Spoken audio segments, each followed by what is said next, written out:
Hi, everybody, and thanks for joining our weekly podcast. I'm Shelley Kohan, and I'm very excited to welcome back Lindsay Sheftic, Chief Marketing Officer, also owner and founder of the CMO Sidekick. So I am so thrilled to have you back on Retail Unwrapped, and we're going to be discussing the world of marketing 2.0. Well, it should be like 10.0 at this point. But remember, Lindsay, last time I had you on about a year ago, we had so much information. We had so much fun. We actually had to take the podcast and divide it into two podcasts. I love that. Thank you for having me. I'm so excited to be back. I'm so excited to see you and tell you all the things I've been up to and what's happening in the world of marketing. So yeah, maybe we can go for a three-peat this time. Maybe we can get into a 3-episode series. Yes. Wouldn't that be great? Yeah. So I remember about a year and a half ago, you founded your company, which is kind of like this on-demand CMO. So tell me about this idea of fractional C-suite and really how it has evolved over the past year. Yeah, when I first started doing this about a year and a half ago, I was meeting a lot of people in the space who were kind of doing the same things. And I would say it has grown so much in the last year and a half. First of all, I go to lots of events. I was out at, last year, I was out at Cannes. I was at Possible. I was just at CES. And pretty much every marketer I meet is like, oh my God, I'm so jealous. How can I do what you do? And I have been advising lots of other marketers at my level, how they can go out in the marketplace, how they can be an on-demand CMO, what my experience has been and, how kind of best to serve clients. And so I think that it's becoming definitely more commonplace and not just, I would say in the CMO position. I've met lots of CROs, CCOs, people who are looking to have gig work and create impact across multiple companies. And it seems to be working well. I know the clients that I service, big and small, I think that, them having me fractionally and being able to take my experience and have a really big impact and kind of put what they would have put toward a full-time salary to someone with my level of experience, I'm still able to kind of get in there and maybe even make a bigger impact, be more strategic, kind of somewhat be an advisor to some of the CEOs I work with on their business, and just really create a value, even if they just have part of my time. So I've seen it just really kind of explode over the last year. And I feel like I was part of being in the front end of that. And that's really exciting and fun. And I'm always trying to recruit people over and say, you can do it. It's so fun. And you can own your own business. And it's okay to cut the ties or cut off the golden handcuffs, because I've just seen a lot of success and doing what I'm doing now. That's great. And I have to remind our listeners, because I know you won't toot your own horn, but I can toot your own horn. And so you were CMO at Amazon, Ring, that was a big one, Red Bull, Vans, Apple, AT&T. I mean, you have some really big brand name experience behind you. So do you think that, why is it so important in today's business landscape, this fractional C-suite? I think it helps democratize marketing expertise and help, I think before, if you think about companies who are up and coming and they can't afford to hire, a blue chip CMO, people who have worked at those types of brands full time, they just could not be competitive in this marketplace on salary, on comp, on equity. And I think that it helps democratize some of these mid-sized businesses or businesses that are growing. I think about on the consumer side and also on the B2B side. I think that having access to talent fractionally is a game changer in this marketplace for companies that are cutting headcount, aren't maybe investing as much in marketing, but still need the strategic level of support and help to get their business off the ground or through a hard spot. And so that's, I think, why, this has kind of been a game changer in the marketplace and that it's just becoming more acceptable. 2 years ago, 3 years ago, if you're kind of like, oh, I'm freelancing, people were like, oh, they're in between jobs, they're out of work. But with the tenure of the CMO being 18 months, 24 months, I think 18 is average. Wow. There's kind of no difference. Like, why put all the eggs in one basket for 18 months and then you're looking for your next gig, or you're there, 16 months, you're like, okay, my time is running out. I got to look for the next thing. And so I think that CMOs are getting kind of smart to recognize maybe I can split up my time across multiple businesses, still be as successful financially, and make a bigger impact at some of these companies, big and small. So I think that's Well, Lindsay, I'm so proud of you. I think that's awesome. I love it. And I hope you inspire more people to do it. I think, so here's my premonition on the new hottest fractional suite job, the chief geopolitical officer. yeah. I think that's probably pretty timely right now, I would say. Yeah. So anyway, what I really love to do is I want to get your kind of view on the current state of using AI. I know you're an AI enthusiast. But what's going on with AI in marketing? And maybe you can tell us a little bit about some use cases of where AI is really working well in marketing, and maybe some areas that have fallen flat over the past few years. Yeah. Man, it's so wild. I think back to when we first spoke and a year and a half ago, and I was just really starting to use AI. I think everybody was. And it is so integral to my business and how I work and how I think and how I can take my thinking to the next level. I would say my right-hand strategist is Claude, which is part of Anthropic. I love Claude. I think it's an amazing tool for marketing. I talked to lots of marketers who are on ChatGPT, and I was like, no, you got to switch. It's just, for me, it's a great tool to bounce strategy off of, to kind of get gut check. I do, I'm creating strategic documents, and then I'm basically using it to help draft and do, finalize drafts, help take notes. I also love a tool called read.ai. I think it is pretty commonplace now to get on a call and it's recorded that there's an AI assistant on the call. To me, that's a total game changer as well. Like, I love having access to my transcripts, being able to take my transcripts and put those in the cloud and distill, really good pieces of information for clients. Being able to, sometimes when you're on a call and you say something and you sound super smart, but then you can't replicate what that is again. Well, now you can. I go all the time, download my transcripts, I'll put them in the cloud, and I'll say, hey, what was that really smart thing that I told the client at about the 27-minute mark? And then it pulls it right out, and I can still use that information versus just going out in the world and then, forgetting and not being able to replicate what I said exactly on a call. So those, I think, are my big two my go-tos that I'm using.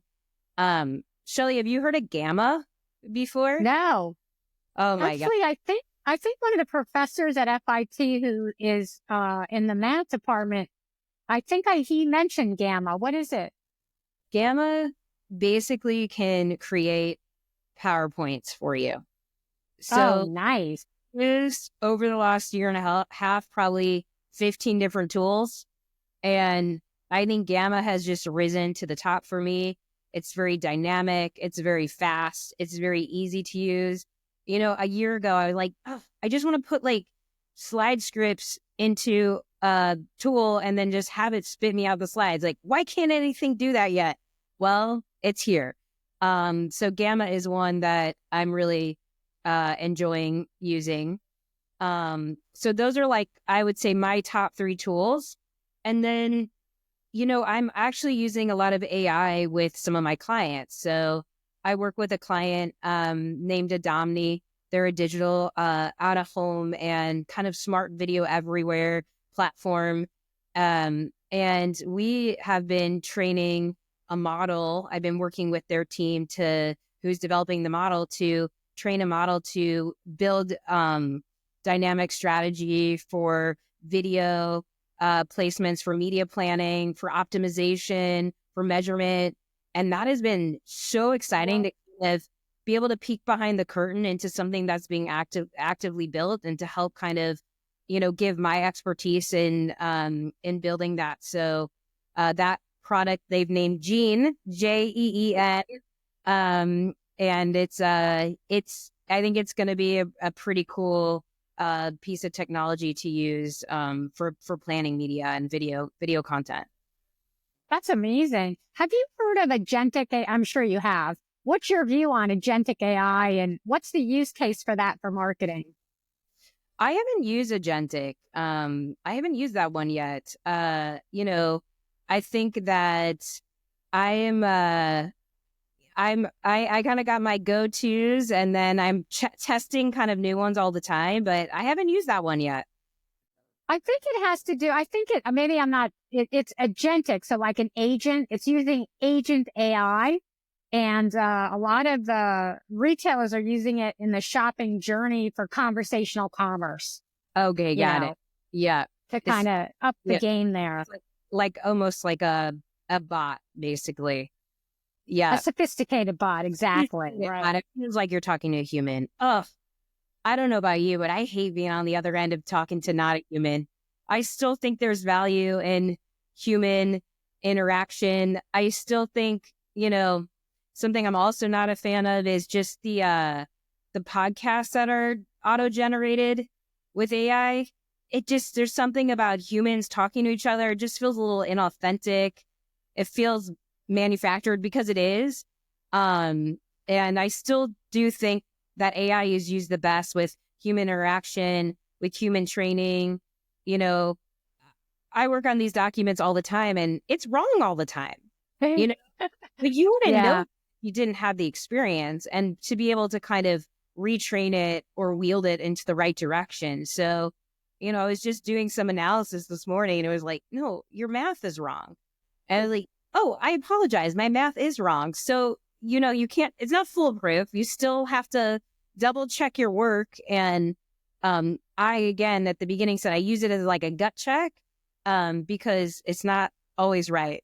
So, yeah. That's so true. And remember a year and a half ago when we met, like the whole conversation at the conference I met you at was all about CMOs being replaced with AI.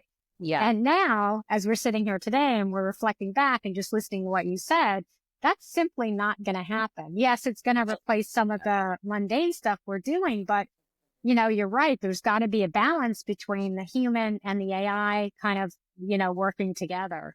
Totally. I think it's going to get smarter and smarter and smarter, but I don't think it will be foolproof. I still think you need somebody to direct it. And, I think that, I worry sometimes for the younger generation that they will just take what is given to them at face value and not learn. And so I still believe that there's value in mentorship and marketing and training and not having AI train the humans. It should be the other way around. And, totally agree. Like mundane things, it's fantastic for, I use it like to summarize my expense reports and make expense reports for me. I just upload all my receipts and have it do it. Like that's something that is just mundane, takes a lot of time.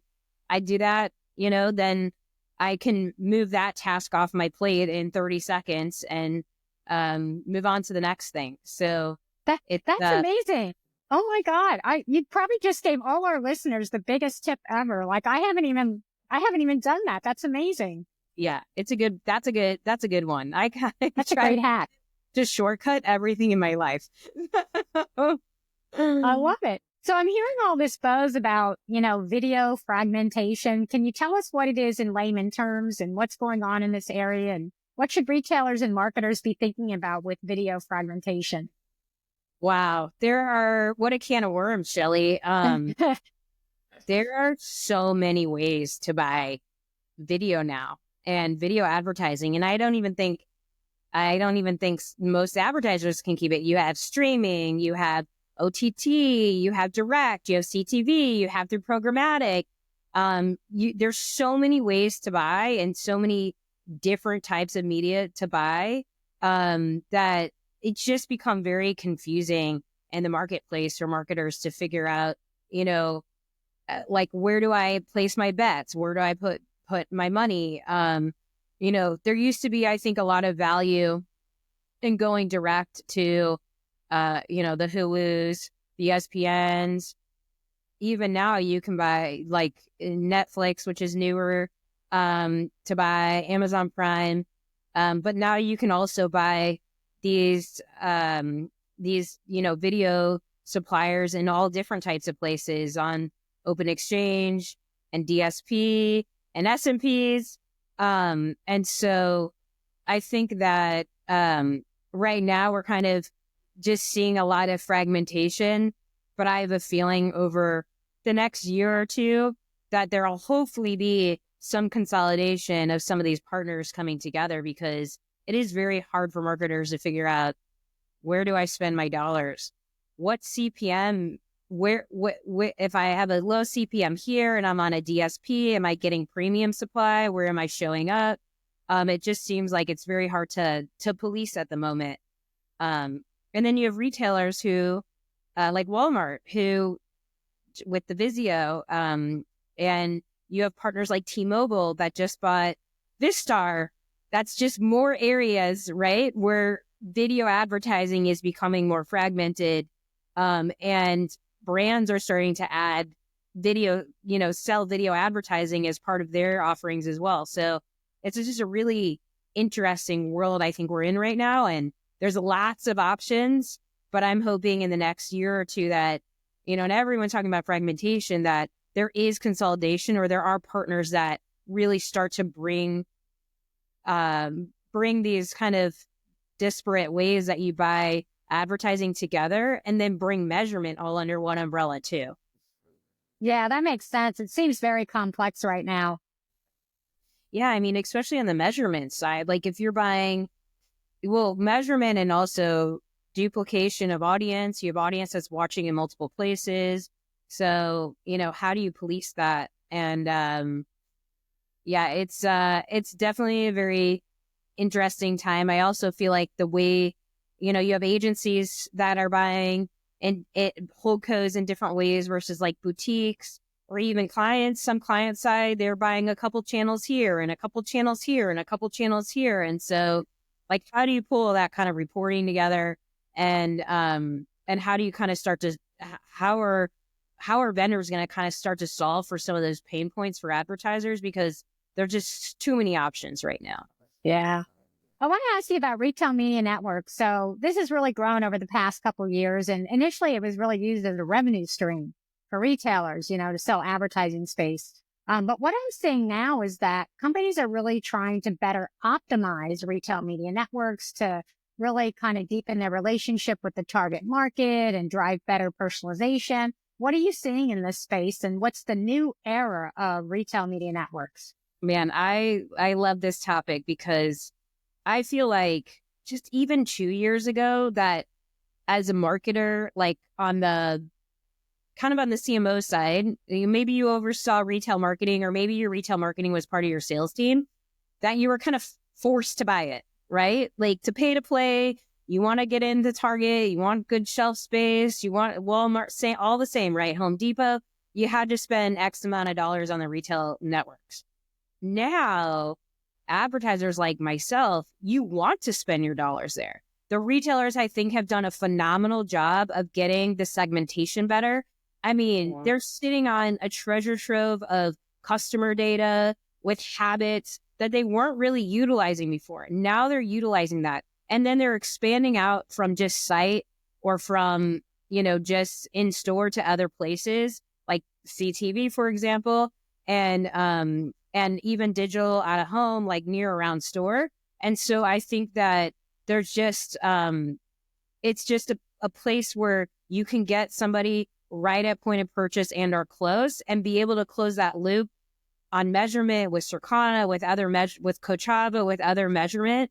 And you're just getting a much better idea of incrementality and what you're driving at a specific retailer now with retail media networks. So I'm excited to see that they've like turned it around. I see marketers like very excited to buy retail media, where before it was kind of like you had to buy it. Now you want to buy it. And I'm glad that the retailers are really sharpening their pencil on their offerings, because I do think it's not just an additive revenue stream. It's probably something that could drive their business forward into the future. So yeah, I think this space has gotten really interesting. I love the fact that I actually think it's better for the consumer. I I mean, do, if you think about it, it's the consumer that is benefiting from all the personalization. I That's do what it's too. really about. Totally. I love it. I love when Yeah. I like the personalization when I'm going to buy something, when I'm going into Target. They know what I'm there to buy. I've my two kids, they know exactly where I'm going. I'm going to get hit with a toy ad. I'm going to buy some bananas. They know exactly how to hit me up with the right messages before I come into store and even when I'm there. So I love it. It's so interesting because, you're right. Like right now, I go to CVS to get my, prescriptions or whatever. It's the local drugstore near my house. And like, it's so annoying that I'm sitting there with my phone and I'm just scrolling through the coupons. It's like, a 12-minute odyssey of Yeah. stuff that I'm just keep scrolling, but I can't not scroll through it. Right. It would Same. be great if they could just send me. They know what I shop. They know everything. Why not just send me a nice little 10 coupons that I Right. can quickly use? I mean, Right. What so kind of does in their app with Circle, and you can I just stand at the register and I'm like, apply, apply. But sometimes it drives me back into the store to go buy something that I was like, oh well, there's a coupon, I can, coupon mom. I'm in my coupon yeah. era. Yeah, I love it. Listen, we all like to save money. So, Yeah, exactly. um, so I have to ask you to look into your crystal ball and tell us, where is marketing headed into the future and what best bets to make in marketing over the next year? What are they? So I think, we were talking a little bit about AI, and we were talking about Claude and how I'm kind of using it for strategy and other things. And I think something we didn't talk about was just creative and how it's being used to make more contextual creative. I do believe something we talked about a year and a half ago, but it was so in such its infancy, and it's getting so much better now. I think just some of the template generation that's coming out of it. There's so many great tools out there, and I think, and great tools to make video content, to edit video content. I think, I work with some smaller clients that can't afford a video editor, but they have someone on staff who can use the video AI tools, and it's pretty inexpensive. And again, it's democratizing making great content across any brand, big or small. I just think that's going to continue to get better. I think That's great. that more versions of creative that are more contextual, being able to put them in, we talked about retail networks and segmentation and being able to serve kind of the right kind of creative to your audience, I think continues to still be important.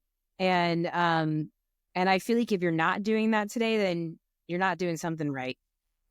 So yeah, I would say that looking in the crystal ball, I think that the marketplace is going to drive hard to just continue to make those tools better, to make great creative. And, yeah, I can't wait. We're going to meet another year and a half, and we're going to be like, okay, what were we doing a year and a half ago? It's a great point in time when there's just so much technology.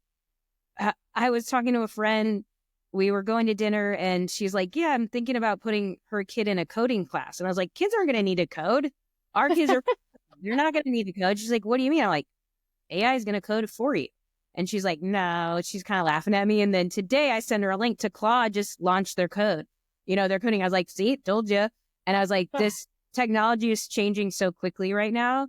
And it's just amazing to see what, our roles in life are going to turn into. And then as our kids get older, and as these college age kids get older, what are their jobs going to be? Like, what are jobs going to look like in the future, with just this so much like rich technology that's going to just really advance, kind of everything that we're doing. So, but yeah, I'm I like it. I'm a techie, so it's exciting for me, and I try to learn everything I can about everything coming out. So It's great. So here's a scary statistic. So, Gen Alpha just entered the workforce this year. This is their big year to enter the workforce, Gen Alpha. They will be so the jobs they get, 65% of the jobs that Gen Alpha are going to be working in do not exist today. wow, that is scary. I mean, I believe it. I think, for some of your younger viewers, I feel like if you're kind of in maybe your 22 to 26 range, 27, you're maybe in a little bit of a lost generation.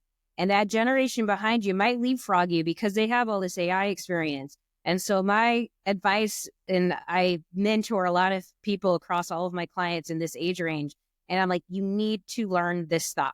You should be better at it than me. Why am I training you? Go learn something new and you come train me. And I think that, it's just going to be so important to be successful as that generation kind of grows in their career, because they're not going to get those 60% new jobs. It's going to be these kids coming out. They're almost going to create their own jobs. So that's a great. It's so true. Yeah, I love that. Well, Lindsay, it's always a pleasure having you. And here's what I'm going to tell you. I'm not going to wait a year and a half to have you back. So you're going to have to come back in a shorter amount of time. Love it. Love it. Anytime. Thank you. Thank you so much.